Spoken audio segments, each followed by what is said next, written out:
Our studios in Los Angeles and Tampa. Yes, we are both back home. This is Green Tagged Theme Park in 30. I'm Philip. I'm joined as always by my co-host Scott Swenson, Scott Swenson Creative Development. And today, Scott, we're going to begin with some news from an area that I literally was just at less than a week ago. Disneyland Paris. Well, Disneyland, the park formerly, isn't it TAFCAP, like the park formerly known as Disneyland Paris? Not yet. Oh, okay.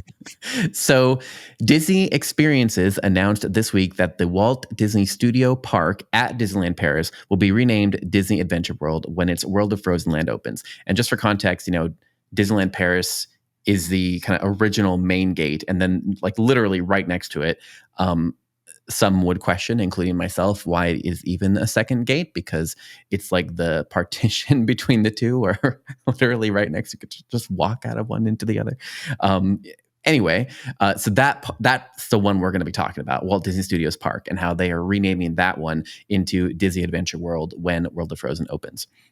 So the Tom Fitzgerald, WI's chief storytelling executive, gave a statement in which he explained more of the reasoning. He said, "Today, we are changing the story of Walt Disney Studios Park, evolving from how it's done, sound stages, to celebratory theaters and adventures that come to life in immersive worlds. These fully realized adventure worlds will become the focus of the park's new identity and appear as realms that guests discover as they navigate deeper within the story and are invited to participate in adventures inspired by our most beloved stories." So again, for more context, when you arrive currently into the studios portion of this, it's very Hollywood Studios-esque for our Orlando listeners. It's like you literally like walk into a soundstage, and they mentioned that where the Studio One entrance building is going to be reimagined as a world premiere, and it's going to homage Hollywood's historic movie theaters as well as the entire entertainment industry. So right now, it's more like you enter into a soundstage, where there's like catering and there's this kind of, that's the feel. So they're going to shift that feel over to it being more like you're arriving at a movie premiere, kind of a thing. In addition to the World of Frozen, Disney is working on another immersive themed land, which has not been announced, but we just know that something else is coming in that area. And also next month, they're opening Alice and the Queen of Hearts, a Back to Wonderland musical stage show. It's described as an ultra-colorful pop rock face-off in which two teams representing Alice and the Queen of Hearts go head-to-head in a high-energy showdown. And later this year, Avengers Campus is going to have a new nighttime activation that'll be like a projection show that's going to offer a new storyline and some characters. So I was just there, and just for a little bit more context to explain this move, this is a pretty historic thing. I mean, Disney is not known for changing the name of its parks very often. So, despite other brands changing their names with more frequency, Disney does not. And for more context, this section next to Disneyland Paris is really Disney's lowest attended and kind of lowest rated park of all of it, quote unquote park, right? Like air quotes here, like park of all of its parks, more like gate, like it's kind of the lowest attended gate. And, it's really not good. Like, I'm sorry. it's not like, it's not, for context, I went to Disneyland Paris for a half a day, and then I slept over, and then I went for like another half a day, in between the train.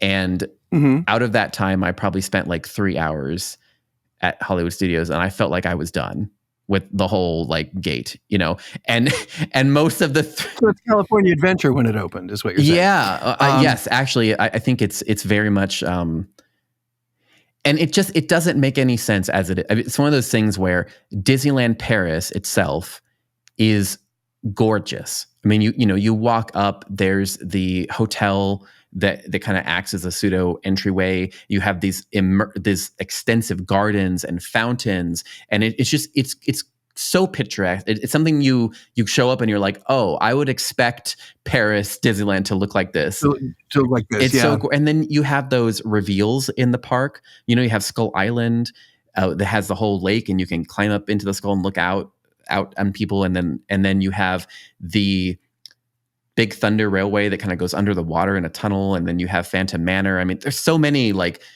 very iconic, picturesque, scenic, areas there at Disneyland Paris. And the Hollywood side just kind of has nothing. Like, I'm sorry, it has nothing.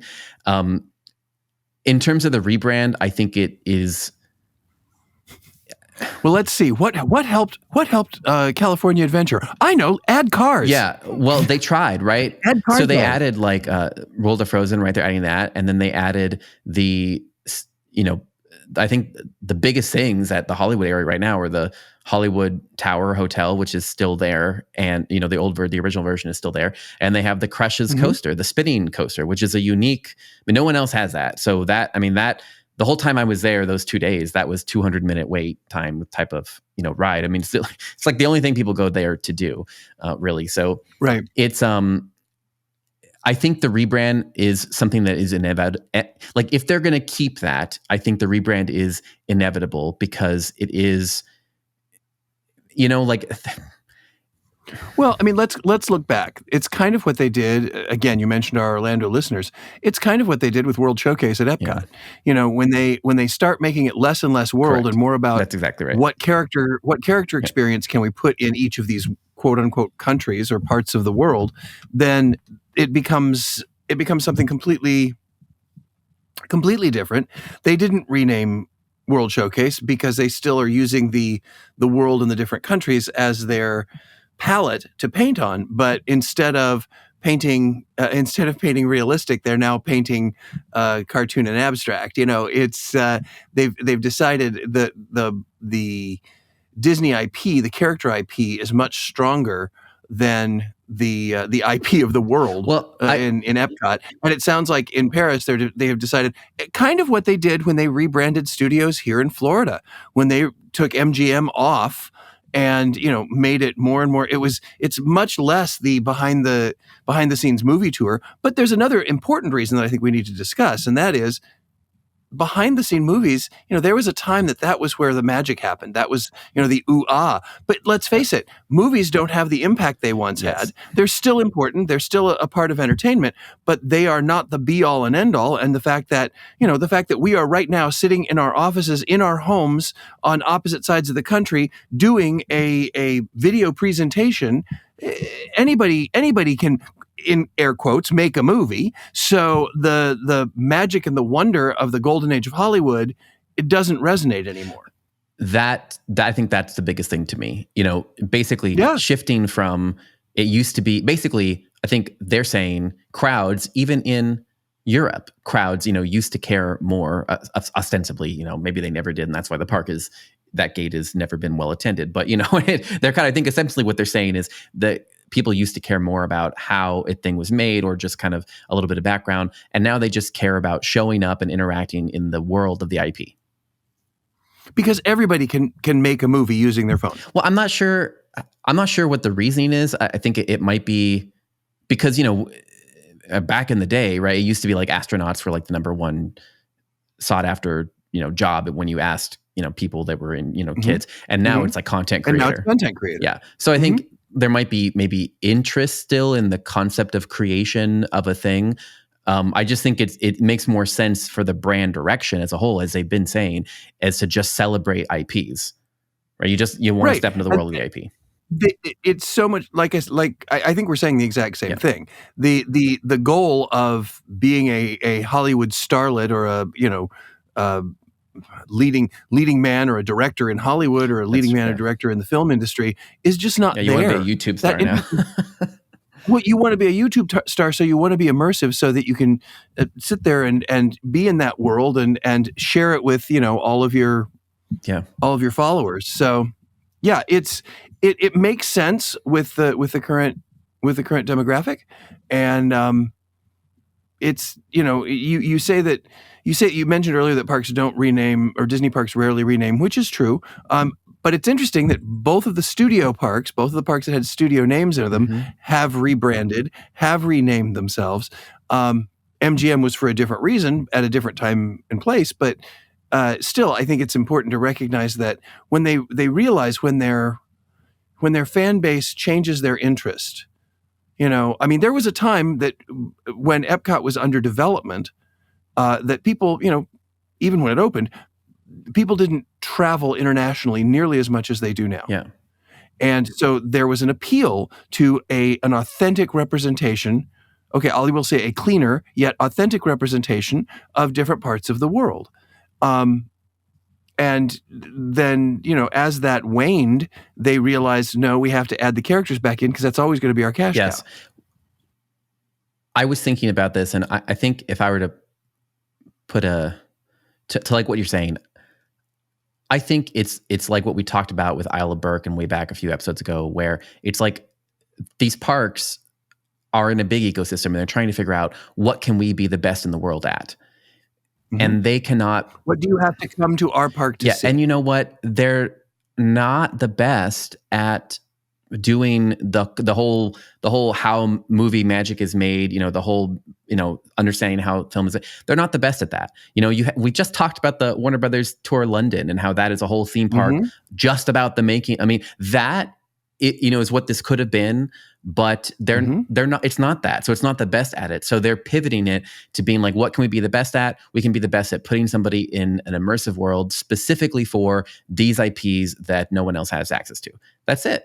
When it came to theme parks, what did we do best? Disneyland. So in Magic Kingdom. Yeah. So just do that again. Yeah. I think the only other thing I want to mention with this is that not the only other thing, but I think it's like I'm like the entertainment offerings there also do not fit the concept of how the magic is made. Like I didn't find any offering that was like the special effects makeup show at Universal or the studio tram show. I mean, the biggest thing to me, the most impressive entertainment there were the two shows that I saw, which were absolutely incredible. Like it had nothing to do with the making of film. That's exactly right. They had nothing. Instead, I could see them fitting in the new narrative better, actually, than a celebration of the world. Right. Well, and they've probably already made that they've probably already started to make internally that shift before they made the announcement. And I think that like you mentioned, Tram Tour, that's gone because nobody cares. You can Google pretty much anything and find out what it looks like behind the scenes. Yeah. You don't have to go to a studio to experience it. Except in Hollywood, they just opened the 60th anniversary like tram tour thing. But again, it's a thing that only they can do there because they have the infrastructure. It's a thing that only they can do, but it's not something that they do at Universal. Yes, correct. Orlando, because it's not because it was built as a theme park that had a studio connected to it. Correct.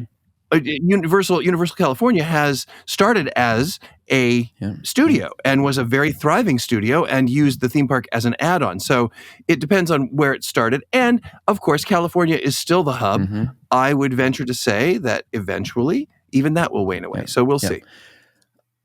While we're in this part of the world, I just want to talk about the Pixar stage show there at the Hollywood part of Disneyland Paris.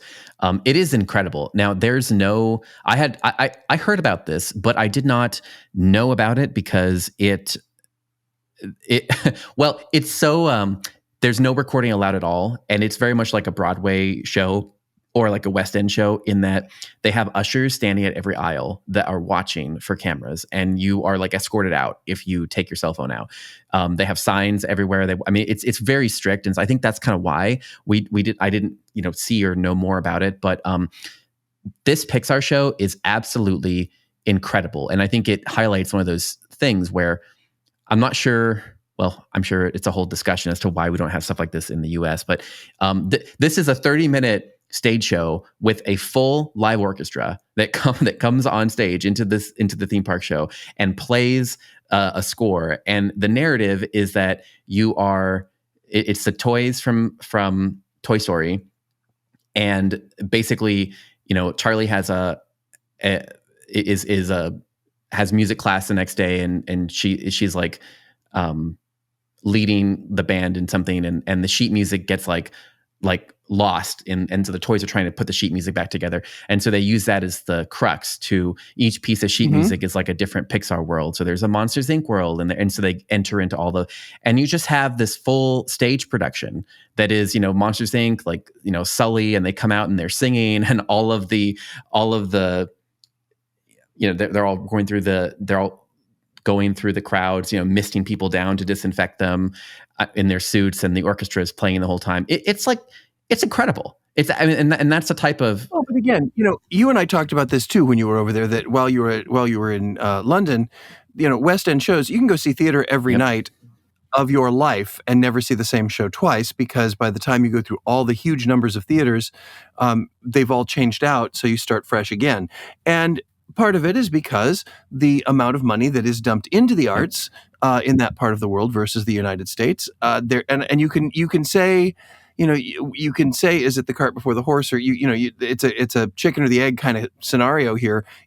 Are people more interested in the arts because they're more available because of funding, or is there more funding because there are more people interested in the arts? And that will be a whole show in and of itself. But I think that's why you're seeing more live, more robust live entertainment in European parks. There's another hypothesis I have that I wanted to get Scott's take on. I think that's part of it. Scott and I talked about that offline, not on the show. We talked about the investment of that and how it just creates more of a culture of that. But I'm also wondering, Scott, like, what do you think about the idea of, like, when you're at Disneyland Paris, there's really not any other theme parks around. I mean, there's nothing in that area. It's just Disneyland Paris. And so I'm wondering if, like, in Orlando, for example, like we talked about earlier, there's theme parks like everywhere. So it's almost like the shows have become like commoditized, I would say, in a way where, like, it's almost like the quality is lowered on them just because there's so many of them. So it's, I don't know, but it seems to me like the guests there were like, oh, this is the minimum level of quality I expect when I'm at an attraction. And I'm like, what? Like, this is the minimum? Well, if it didn't have a live orchestra, it wouldn't even be worth going to. I'm like, what? Like, excuse me. Yeah, I think that's because they've been raised in an environment where they've been going to theater as children. Yeah. And I don't think that happens in the US nearly as much. I mean, yes, don't misunderstand me. There are parents who will take their kids to go see shows, and at a very young age, usually. Next time Wicked comes, or Lion King comes on tour, go and see, how many people are there who are under the age of 12. Quite a few, but not nearly to the extent that they do in Europe. And it's partially because it's not as accessible. It's not as well funded. And there's also because of the different cultures, there's a different mindset, I think. Yeah. And is it because of funding, or is it because of interest? I still don't know, but there is more outside of the world of theme park. There is significantly more theater in Europe than there is in the US, and specifically Paris and France. Yeah. Or I'm sorry, Paris and London. Well, that was a whole thing. But I was just curious about that. Little tangent. Yeah, just because they're opening another one now, and it's all fitting into the strategy. Theme parks only invest money where people go. Yep. And they invest money in attractions, whether it's shows or rides or roller coasters or whatever, because they want to click the turnstile. That's the only reason they do it. So if they are investing that much in a new show, it means that their last investment paid off. Yeah. Now, there's another thing here that, fixed and variable costs. Roller coasters, you spend a lot of money up front, and then you have very low labor costs because it doesn't he's pushing you up that hill. With live shows, you invest less in many cases. Certainly in the United States, you invest less. But then you have the ongoing cost of keeping a cast there, and a cast of not just your frontline workers, but people who have very specific skills and talents. So it's also a different way of looking at it financially. Yeah. Okay, well, speaking of all that, we would be remiss not to very quickly just touch on the fact that the Anaheim, back in Disneyland in California, the Anaheim City Council on Wednesday voted 7-0 to give preliminary approval for the Disneyland Forward proposal. We already talked about this. This is... Duh. Yes, duh. This is almost there. There's only one more vote, but if 7-0 preliminary, I'm pretty sure it's in the bag, which is exciting because, of course, this is all Disney investment. But both these stories are just are the investment that Iger keeps teasing us. I was going to say edginess with $60 billion. As a Disney stockholder, I'll get you out of this, Philip. As a Disney stockholder, I'm excited about this. I think this will be a robust new adventure. We're not there yet. This is still the super early stages of it, but it's heading in the right direction in very small increments, but it keeps inching itself forward. We're getting there. Yep. Also coming up, June 16th is going to be the expiration for the contracts of 13,000 union cast members in California. And this is a thing, I think I'm mentioning it because I think that we're going to see stories start to come out as we get closer to the June date. And it's going to be from both sides. And of course, we're going to hear from both as to, I just kind of feel like this is normal. I think I'm just highlighting this happens all the time. It's just like, it's normal. They're both going to argue about it, and they're probably going to hopefully reach a compromise. Well, they're going to reach a compromise at the end. I think we can probably fast forward through all of that argument and just wait until we see what the nuts and bolts of the offer is, because the cast members have already cited internal surveys that say that 73% reported not earning enough to cover basic expenses each month.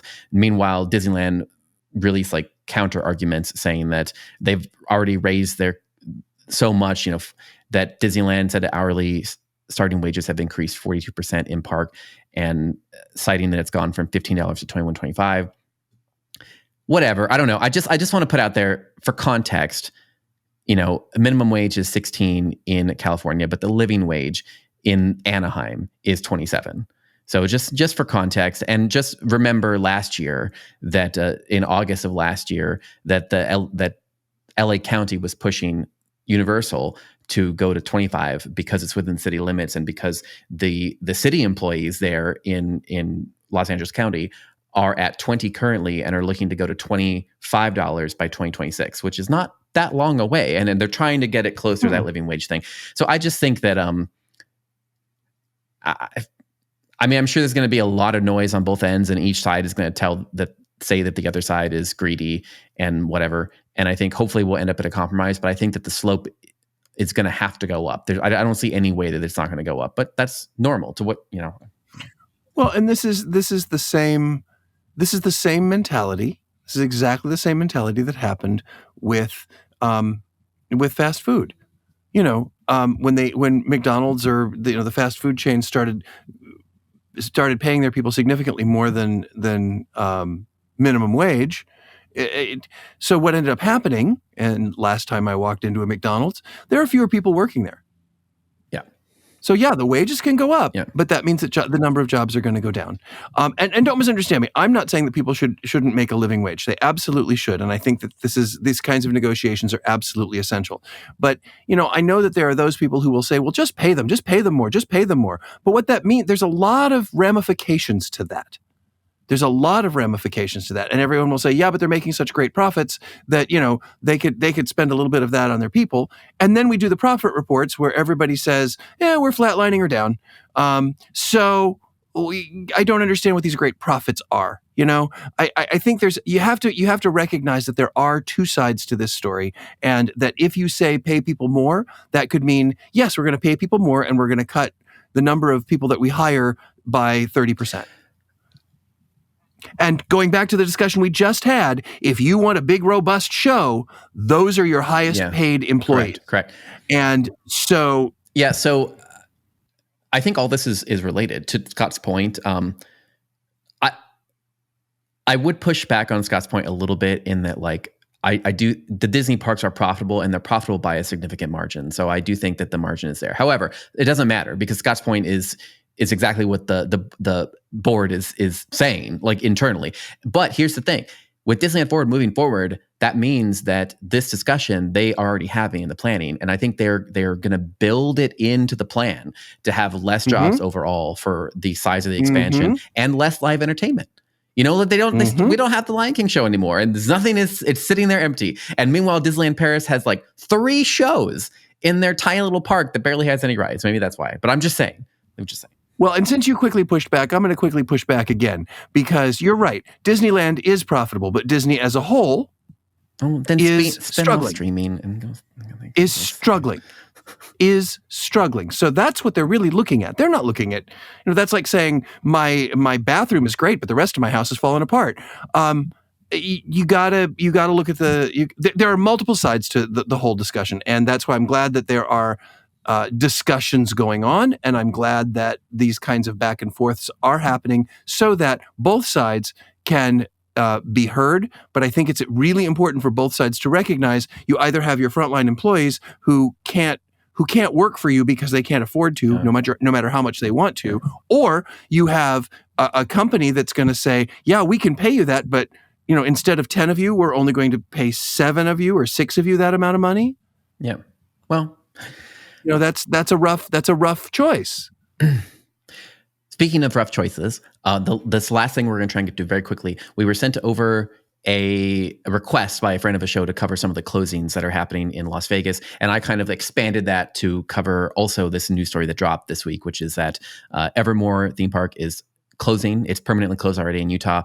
It opened in 2018 and it operated through kind of the end of 2023, and it's just not going to reopen this year. And in an interview for ABC4, they said that a failed business and operating model was the reason for the park's closure. Does that sound like something we were just talking about? And it said that the site is under contract with a very well-capitalized group who is not only keeping the 27 existing old world structures intact, but finishing everything with new improvements. So we'll see if it evolves into something else. And then looking over at Las Vegas, the Lost Spirits Distillery announced that they will be closing at the end of April. So right in a little bit there. The statement from the Lost Spirits Distillery said, the debt burden accumulated from both COVID and slow reopening after COVID forced the decision to close. There's just no way to claw our way out of the immense debt. While I hate to see it close, I would say together we proved that an immersive circus show can work in Las Vegas, and we built one of the most successful immersive shows in history. It says plays over 1,000 performances, serving over 250,000 audience members. And the Love show at the Hard Rock Las Vegas is also closing on July 7th. The Cirque du Soleil president said that it was not their decision. More, it was a decision made by the hotel. They were kind of like, they're basically kicking them out. The hotel is kicking them out because they want to redevelop that area. And separate reporting about this story that was not confirmed in any statements, but separate reporting by independent outlet said that the show is reportedly running 40 to 60% capacity only in its 2,000-seat theater. And it's the lowest performing Cirque show that is on the Strip. And last piece of this is the Nightmare Cafe, which was a little independent kind of dinner show in the Arts District. It was a whole little cafe with a dinner show that also was closed. And I went out there and did a story on them. I met the owners. They're very nice. They're wonderful people. And they closed just because of the stress of it. They couldn't manage another, second business or whatnot. And last thing is just keep in mind, this is all balanced with like the new stuff coming to Area 15, like the John Wick experience. So I think that it is noticeable because these are all things that were believed to be quite successful. These were all things that people were very connected to and very much enjoyed. But I agree with you, Philip. I think in this particular case, it's just part of the to everything there is a season. And if it is true that Love is only playing to 40 to 60% capacity in Las Vegas, that's failure. Yeah, then it should Other close. Places that's not. Yeah. But there, that's failure. Yeah. And it kind of goes back to what we started talking about at the very beginning with the live entertainment. You can invest. These shows are expensive to run. Yeah. They are expensive to run. And if they're not making their money back, then it unfortunately means that you have to close them so you can reopen. Now, people will say, well, why don't we just retool them? That's what they try to do in certain places. And I will say that there are certain Cirque-style shows or former Dragon shows that they have tried to retool to make them more cost-effective, and they just go down the dumper. They're really not very good. So I think, as sad as it is to see some of these things go, and I will tell you right now, I am super sad to see Lost Spirits go because I never got a chance to experience it. Yeah, but I didn't either. Or Evermore. Lost Spirits. I didn't get to see that either. Or Evermore, yeah. I know. But at the same time, they have what is it? The ones who break the mold really very rarely make the bucks. Yeah, it's always the They're the second ones person who that makes the money. exactly. Yeah. So John Wick might there will succeed be because Lost Spirits failed, basically. But exactly, also, it's and an there will be IP. something. You know what I mean? Like, Well, yeah, I'm not as drawn into IPs. I won't necessarily be, oh, I got to see John Wick. I would have much rather, personally, I would have much rather seen Lost Spirits, but that's just me, and I'm not necessarily the Vegas demo. But I think it's important to recognize that when these things go away, yes, it's sad to see them go away, and I know that there's a lot of people who who are friends of ours, and Matt was the one who brought it up. Our friend Matt from Florida here, and it's because we all know people in these shows who are performers who are losing their gigs, and that's where I think we flinch and we get that little twinge. But I think it's important to recognize that it's Vegas, and something is going to replace it. Now, will it employ 20 people or will it employ 16 people? The discussion we were just having. Yeah. And it has to remain business viable in order to continue to be a successful artistic venture. People often say when they have me design stuff, I'm like, what is your modicum or what is your measure of success? Is it you have to make X amount of profit? Is it that it is sustainable so that it contributes to something else that you're doing?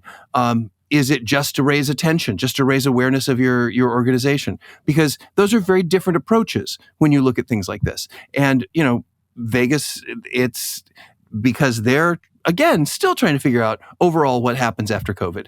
And so things have to close for new things to open. Trees in the forest have to die for new trees to grow. I don't want us to discount, very briefly here, I don't want us to discount a few things. One, the references all these people made to like business models, that could be what Scott's talking about, where like maybe it was just too many people to be sustainable. Another thing, I think, don't underestimate the power of marketing, which would be IP. None of these things were things that were well known, and also Evermore. It's like, the masses, like to go on rides and things. There are, I think, so it's one of those things where like it might not have been appealing enough, and any of these to the mass audiences, and that would be where the IP comes in. And the last point I want to make is the foot traffic. Also, do not underestimate the foot traffic, because Area 15 is still struggling with their foot traffic, and Lost Spirits Distillery was not in the main complex. It was like on the other side of it. So I think foot traffic also. I think all of these things, and I to Scott's point about the second people coming in, Universal is going to increase the foot traffic there, and by the time that Universal comes in there, John Wick is going to be there, and it's going to be an IP that's not going to conflict